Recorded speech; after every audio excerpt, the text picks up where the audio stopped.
כשאומרים מיניות, עולה בראש שלנו סקס. לא נכון. מיניות זה מי אנחנו בעצם. בתוך המיניות יש סקס.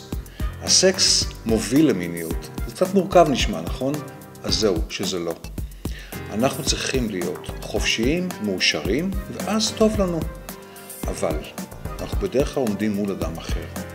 ברגע שאנחנו יודעים להשתחרר, להגיד את מה שאנחנו רוצים, ולמצות את הרצונות שלנו, והאדם השני מולנו מוכן גם לקבל את זה, וגם למצות את עצמו, אז המיניות שלנו טובה, וגם חיי המין שלנו טובים.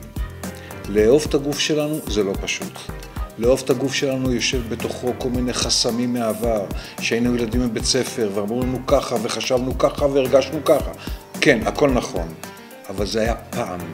היום אפשר, כשאתם אנשים בוגרים, להגיע למיניות, לאהבת הגוף שלכם, בצורה של קבלת כלים, ליישם אותם, לא לפחד מעצמכם, לא לפחד מהבן זוג שלכם, ואז גם כשאתם עושים ארוחת ערב ביחד, זה סקס נהדר.